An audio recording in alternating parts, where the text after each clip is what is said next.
I'm Madison Wright, 28, and I thought I knew my family until last Christmas dinner changed everything forever. What started as my parents choosing my sister Emma's elaborate wedding over supporting mine, led me to discover a devastating 28-year-old secret that shattered every assumption I had about blood loyalty. Love.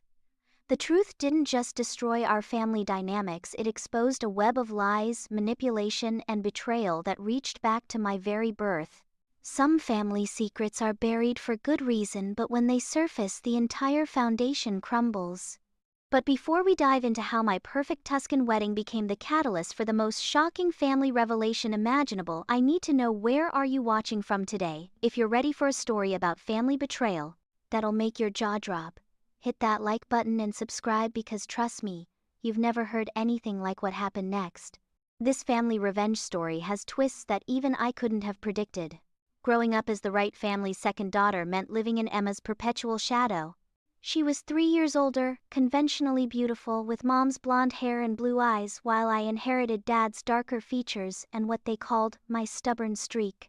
Emma was the cheerleader, homecoming queen, and sorority president who married her college sweetheart right after graduation. I was the one who backpacked through Europe, started my own tech consulting firm, and apparently made questionable life choices. The favoritism wasn't subtle.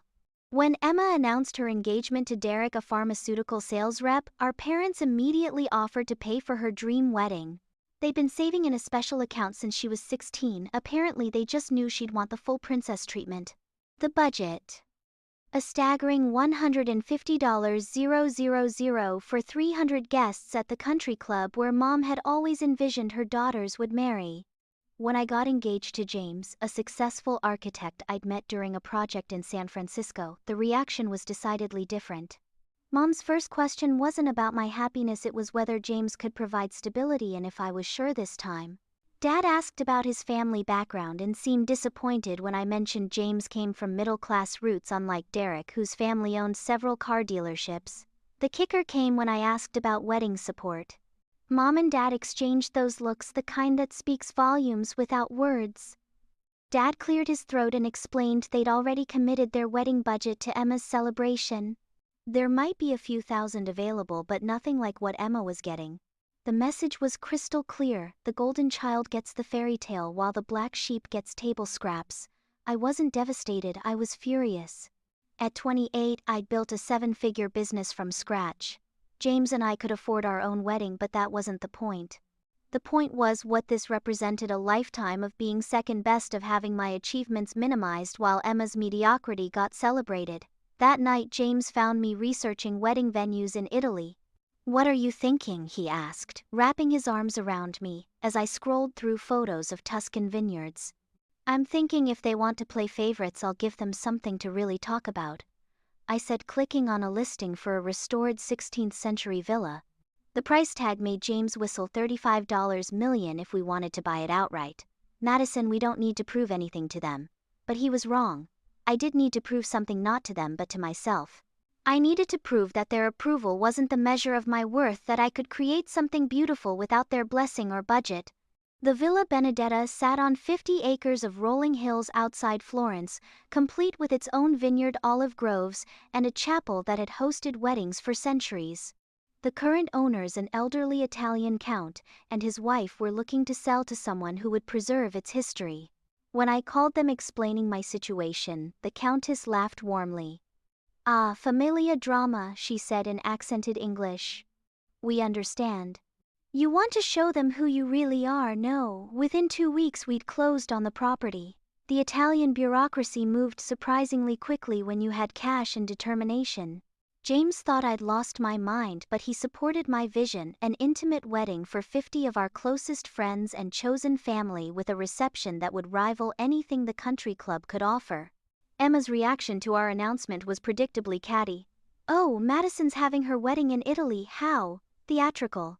I suppose when you can't get family support you have to go big to compensate." Mom's response was more subtle but equally cutting. "That sounds lovely, dear. Of course most of the family won't be able to afford the travel, but I'm sure you'll have a nice time with your friends." Dad said nothing, which somehow felt worse than outright criticism. The irony wasn't lost on me that my parents, who'd always criticized my extravagant lifestyle and impractical choices, were now subtly shaming me for having a destination wedding. They'd created this situation by choosing Emma's celebration over mine, but somehow I was the selfish one for not settling for their scraps. As I threw myself into wedding planning from 4,000 miles away, coordinating with Italian vendors and architects to restore parts of the villa, I told myself this was about building a new life with James. But deep down I knew it was also about proving a point. If my family wanted to treat me like an outsider, I'd show them what this outsider could accomplish. The wedding was set for September, 6 weeks before Emma's October celebration. I'd inadvertently created a competition, and while I told myself I didn't care who won, every detail became a statement. Emma was getting a country club reception. I was getting a Tuscan sunset ceremony in a centuries-old chapel. She was serving chicken or beef. I was flying in a Michelin-starred chef from Florence. But as the guest RSVPs came in, a pattern emerged that I hadn't expected. Many of my parents' friends and extended family were politely declining, citing the expense and travel requirements. Meanwhile, my chosen family, college friends, business partners, mentors who'd supported my career were booking flights immediately. "Good," James said when I expressed disappointment about the low family attendance. "We want people there who actually want to celebrate us, not people who feel obligated." He was right, but it still stung. I was creating the wedding of my dreams while simultaneously proving my parents' point about being the difficult daughter who couldn't just be happy with what she was offered. What I didn't know was that this wedding, this grand gesture of independence, was about to become the catalyst for discovering a truth that would make our family's favoritism seem like a minor misunderstanding. September in Tuscany exceeded every expectation I'd harbored during months of long-distance planning.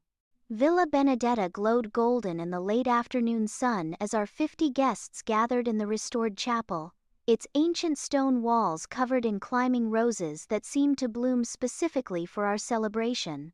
James stood at the altar in a custom Italian suit, his eyes bright with tears, as I walked down the aisle in a gown I'd commissioned from a Florence designer, not the mass-produced dress Emma had chosen from a bridal chain store. The ceremony itself felt magical, in a way that transcended the considerable money we'd spent. Father Giuseppe, the local priest who'd agreed to officiate, spoke about love that grows stronger through challenge, about building something beautiful together even when others doubt your vision. His words resonated deeper than any generic wedding script could have. Our reception unfolded across the villa's terraced gardens with long tables dressed in ivory linens and centerpieces of locally sourced flowers and herbs from our own gardens. The Michelin-starred chef I'd hired created a feast that told the story of our love dishes, representing places we'd traveled together, wines from vineyards we'd visited during our courtship. It was personal, intimate, and absolutely perfect. My college roommate Sarah gave a toast that brought tears to everyone's eyes, talking about how she'd watched me grow from a girl seeking her parents' approval into a woman who created her own happiness. James's best man spoke about our partnership, how we challenged each other to be better while supporting each other's dreams. The absence of my immediate family was noticeable but not devastating. Mom, Dad, and Emma had all declined to attend, citing various excuses: Dad's work obligations, Mom's concern about the international travel, and Emma's prior commitments to her own wedding planning. Their absence actually felt like a gift. I was surrounded only by people who genuinely celebrated our union. As the evening progressed and guests danced under string lights strung between centuries-old olive trees, I felt a profound sense of accomplishment. This wasn't just a wedding, it was a declaration of independence.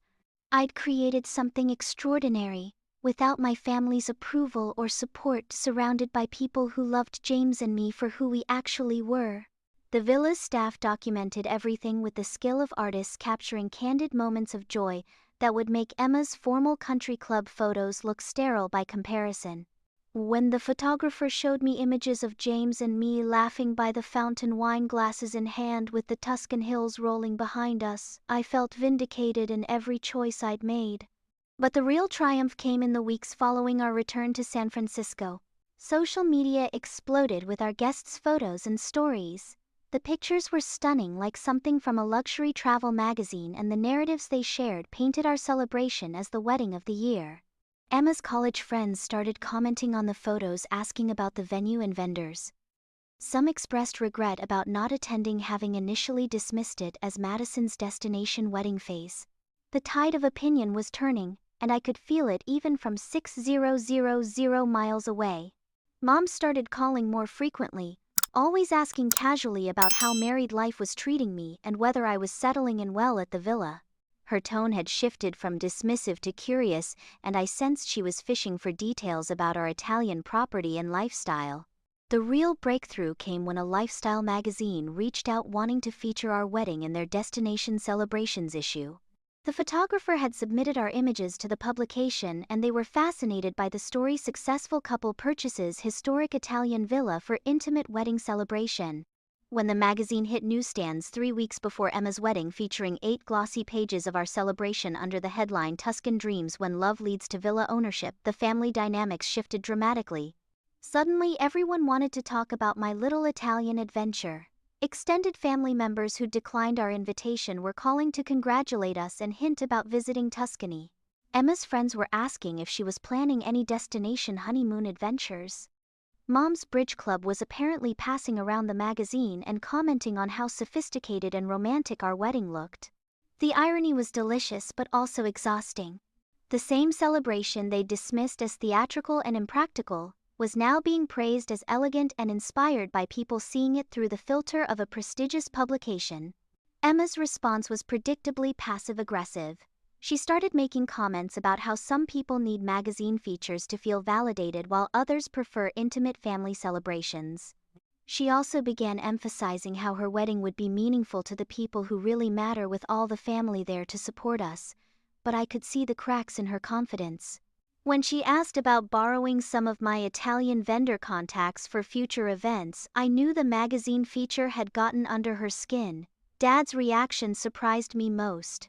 He called personally to say how impressed he was with the property investment and the business potential of owning a venue in Tuscany.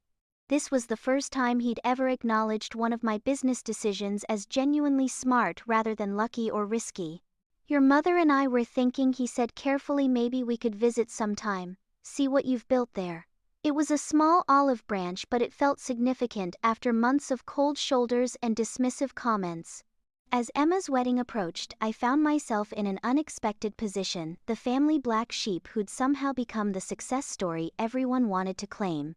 The villa purchase, initially viewed as another of my impractical choices, was now being discussed as a brilliant investment. Our wedding, dismissed as showing off, was being celebrated as creative and sophisticated. But this reversal of fortune, satisfying as it was, would pale in comparison to what happened at Emma's reception just 6 weeks later. Emma's October wedding dawned crisp and clear, perfect weather for the country club celebration my parents had been planning for 3 years. I'd returned from our Italian honeymoon with James just 2 weeks earlier, still glowing from our extended stay at the villa and the endless compliments about our magazine-worthy celebration. Walking into the country club felt like entering a different world, familiar yet somehow diminished after the rustic elegance of Villa Benedetta. The floral arrangements were elaborate but predictable, the kind of safe choices that looked expensive but lacked personality. Emma looked beautiful in her princess-style gown, though I couldn't help noticing how the magazine coverage of my wedding had influenced some of her last-minute decisions. Suddenly there were Italian touches everywhere, from the Prosecco cocktail hour to the bistro lighting that mimicked our Tuscan string lights. The ceremony proceeded exactly as rehearsed, with Emma's sorority sisters as bridesmaids and Derek's fraternity brothers as groomsmen. It was picture-perfect in that studied way that expensive weddings achieve when every detail is professionally coordinated. I genuinely felt happy for Emma despite our complicated relationship, and proud that I could attend without any residual bitterness about the family favoritism. What I didn't expect was to become the unofficial star of the reception. Guest after guest approached our table wanting to hear about Tuscany, see more photos from our wedding, and ask about the villa purchase. Emma's college friends were particularly interested, having seen the magazine spread and realizing they'd missed something special by not attending our destination celebration. Madison, your wedding looked incredible, gushed Emma's maid of honor during dinner. I had no idea you'd bought an actual villa. Are you planning to move there permanently? Even Derek's pharmaceutical sales colleagues were asking about the business aspects of our Italian property investment, treating me like some kind of international real estate expert, rather than the family disappointment I'd grown up believing myself to be. Emma was gracious about the attention initially, but I could see the strain building as more guests gravitated toward our table than toward the head table where she sat with Derek. This was supposed to be her night, her moment to shine as the golden child finally getting married, but instead everyone wanted to talk about my recent adventures. The breaking point came during the parent speeches. Dad stood first, delivering a heartfelt toast about Emma's sweetness, her reliability, and how Derek was gaining not just a wife but a daughter who'd always been the sunshine of our family. It was lovely and appropriate, exactly what Emma deserved to hear on her wedding day. Then Mom rose for her speech, and something in her expression looked different, nervous in a way that seemed out of proportion to normal mother of the bride jitters. Emma has always been our precious girl, Mom began, her voice slightly shaky. From the moment she was born, she brought such joy to our lives. She was the daughter we dreamed of having, the one who made us feel like we were finally doing this parenting thing right. The phrasing struck me as odd. Finally doing this parenting thing right. What did that mean? I'd been born 3 years earlier. Had they been doing it wrong with me? Mom continued, her eyes glistening with tears that seemed to carry more weight than typical. Wedding emotion. Some parents have to learn how to love unconditionally, but with Emma it was immediate and natural. She was ours in every way that mattered. In every way that mattered. The phrase sent a chill down my spine. James squeezed my hand under the table, sensing my sudden tension. Emma, you've been our blessing, our do-over, our chance to experience the pure joy of raising a child who truly belonged to us. The room was full of ahs and sniffles, but I felt like I'd been slapped. Do-over. What exactly had I been then? A practice round, a mistake they'd corrected with Emma. After the speeches, I cornered Mom in the ladies' room, my heart pounding with a mixture of hurt and anger. What did you mean about Emma being your do-over, and truly belonging to you?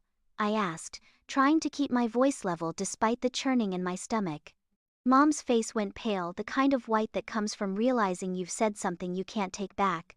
Oh honey, it's just, you know how it is. Emma was easier, more what we expected. You were always so, she gestured vaguely, challenging. That's not what you said, Mom. You said she was the daughter you dreamed of having, that she belonged to you in every way that mattered.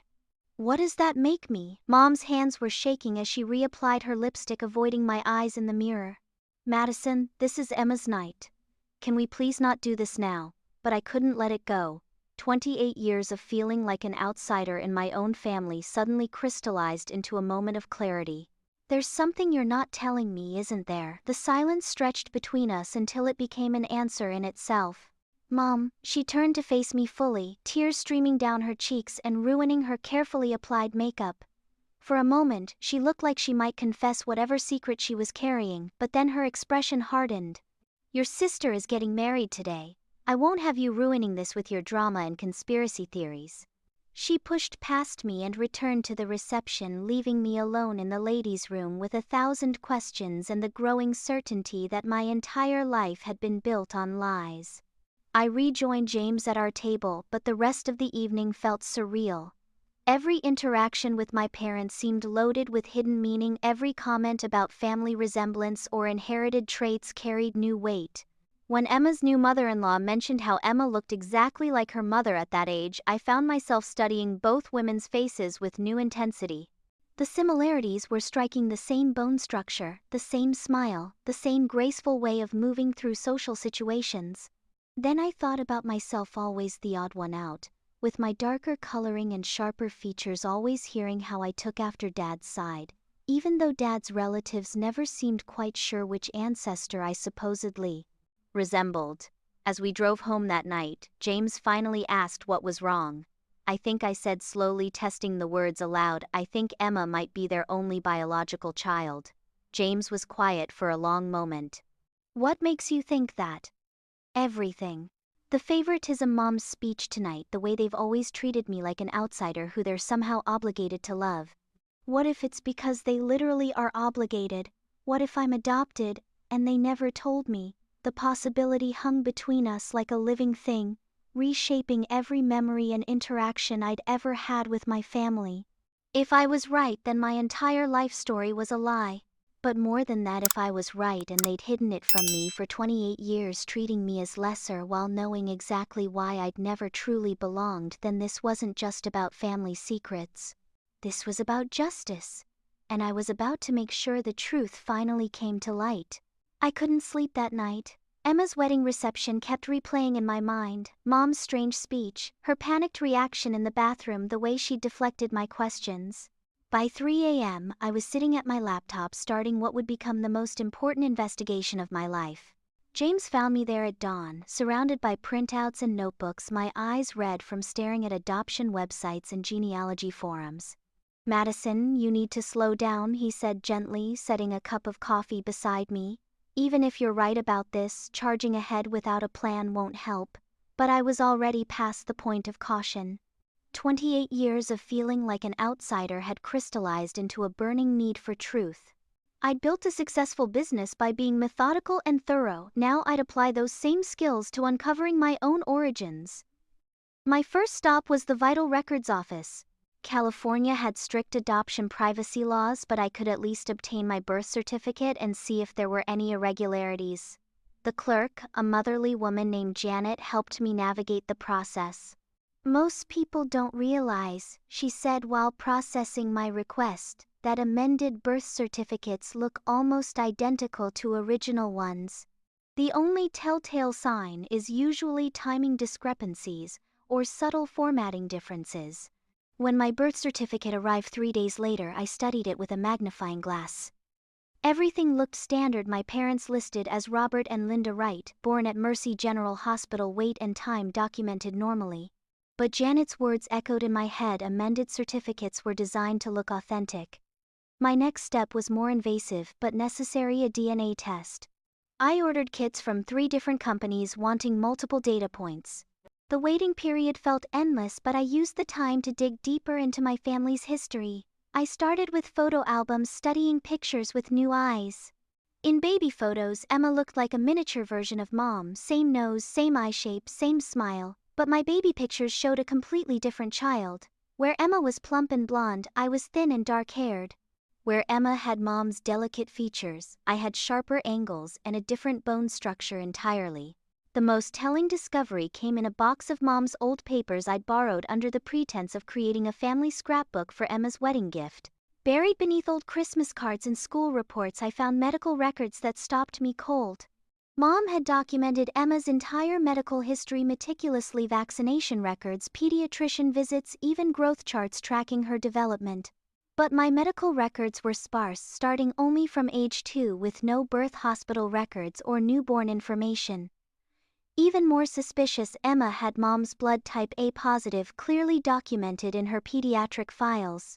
My blood type was listed as O negative, genetically impossible if both my parents were A positive, which Dad's insurance paperwork confirmed. "This is it," I told James, showing him the blood type documentation. "This proves I'm not biologically theirs." James studied the papers carefully.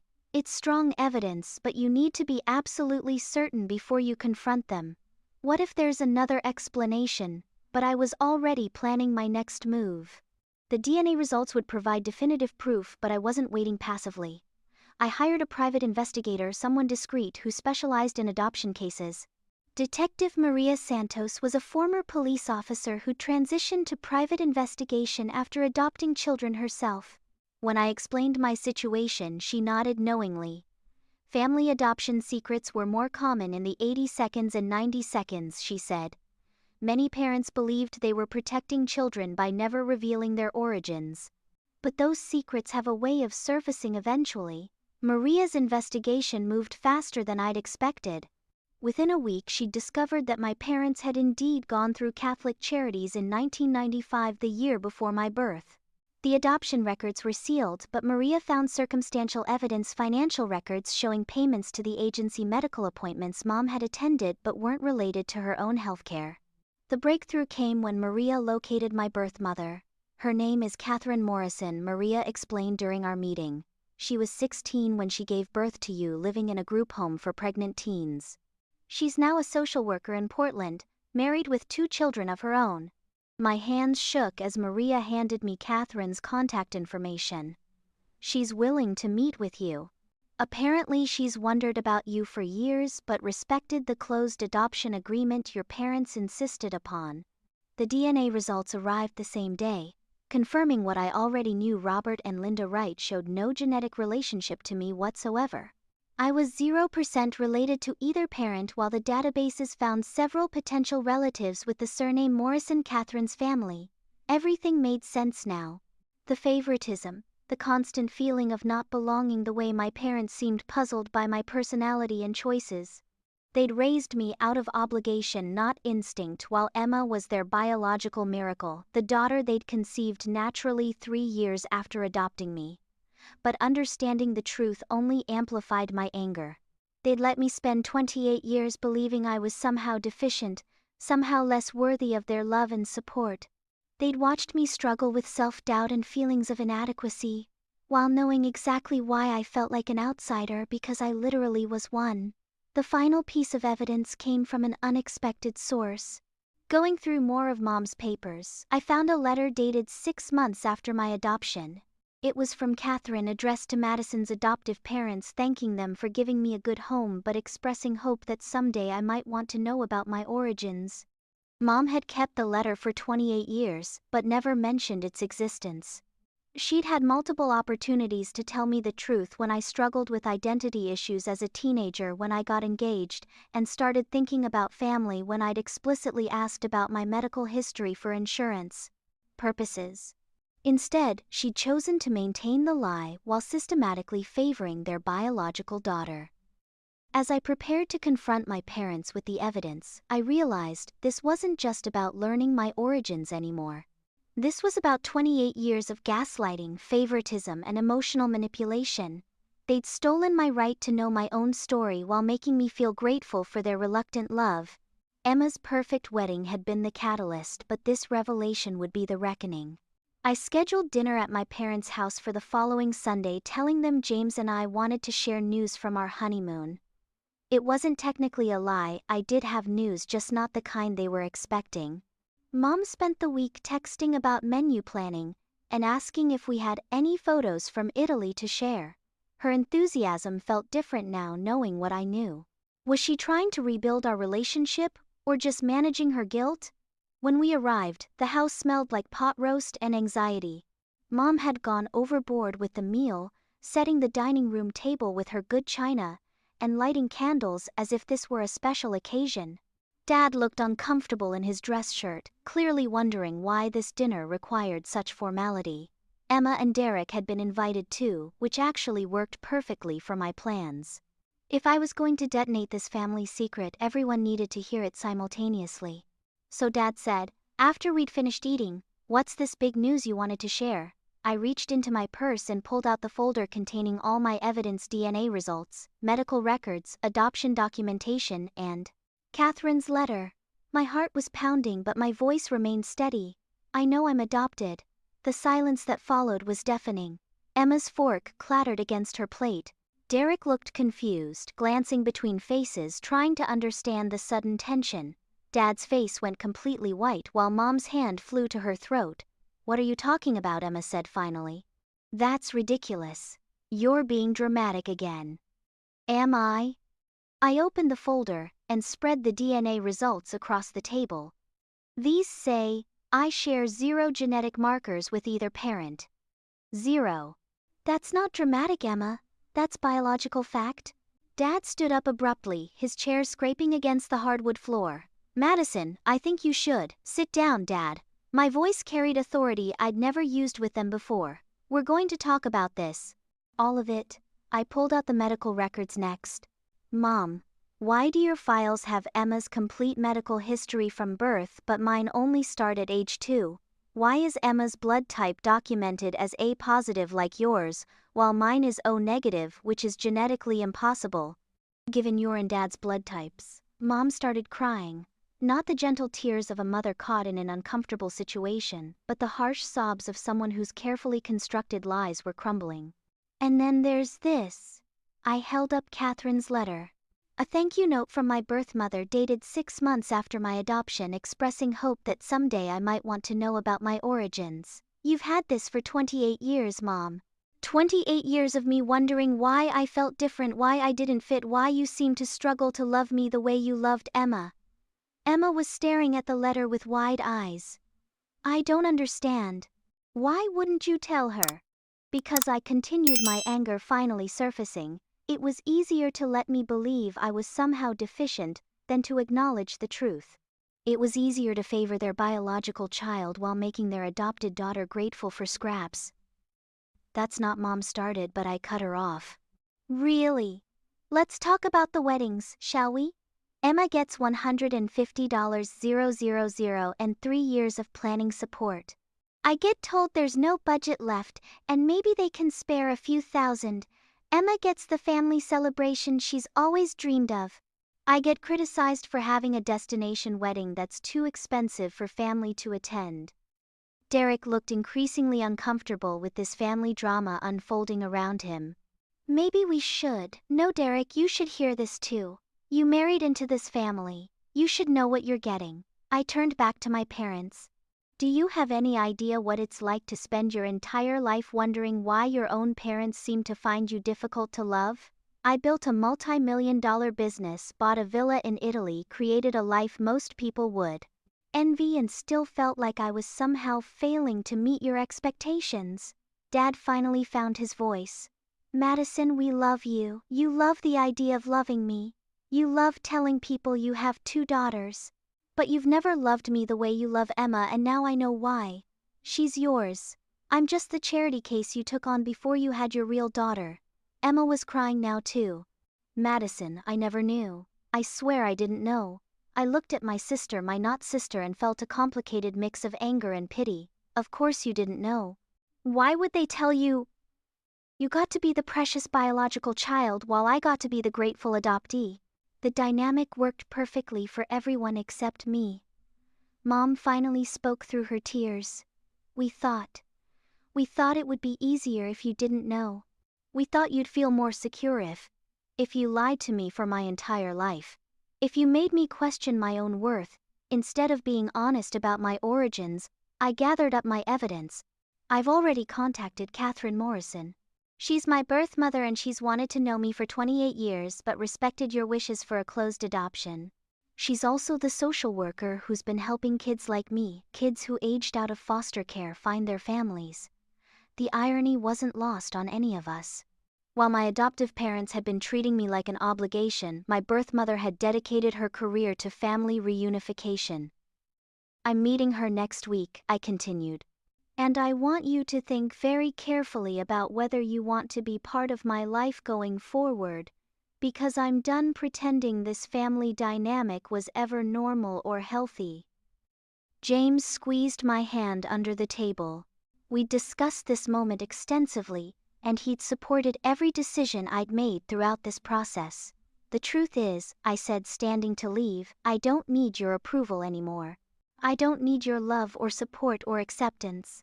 I spent 28 years trying to earn something you were never capable of giving me, but now I know it wasn't a failure on my part, it was a failure on yours. As we walked toward the door, Emma called after me. Madison, wait, we're still sisters. I turned back to look at her. Really look at her, this woman I'd shared a house with for 18 years but had never truly known. No, Emma, we're not. But maybe if you can acknowledge what really happened here instead of defending them, we might be able to be friends.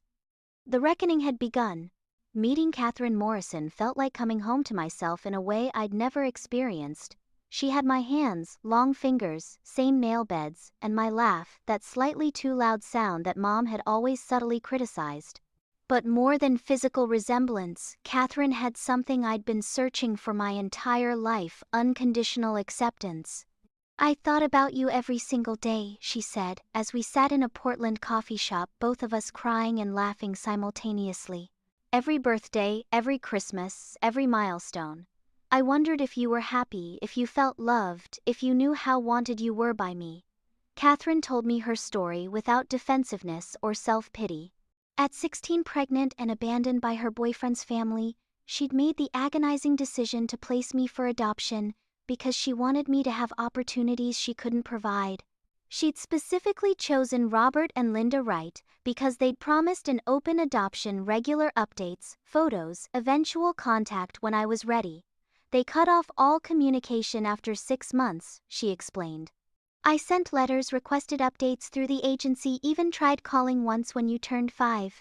They'd changed their minds about openness and there was nothing I could legally do. The betrayal ran deeper than I'd imagined. My parents hadn't just hidden my adoption, they'd actively prevented my birth mother from being part of my life, breaking promises they'd made during the placement process. But Catherine had never stopped fighting for connection. She'd put herself through college and graduate school, becoming a social worker specializing in adoption and foster care. She'd helped hundreds of families navigate the system, always hoping that someday I might want to find her. The private investigator you hired wasn't the first person to contact me about you, she revealed. I've been hoping for years that you'd want to know your story. Through Catherine, I met my birth father, now a successful contractor who'd spent years regretting his teenage cowardice, and discovered I had 2 half-siblings who welcomed me with enthusiasm I'd never experienced from Emma. My birth family wasn't perfect, but they were genuine in ways my adoptive family had never been. The real justice came in how this revelation affected the Wright family dynamics. Dad, surprisingly, was the first to attempt genuine reconciliation. He called a week after our confrontation dinner asking to meet privately. When we sat down, he looked older and more fragile than I'd ever seen him. Your mother and I, we made a mistake, he said quietly. Actually, we made many mistakes. We thought if we never told you about the adoption, you'd never feel different or outside the family. But we ended up making you feel different anyway.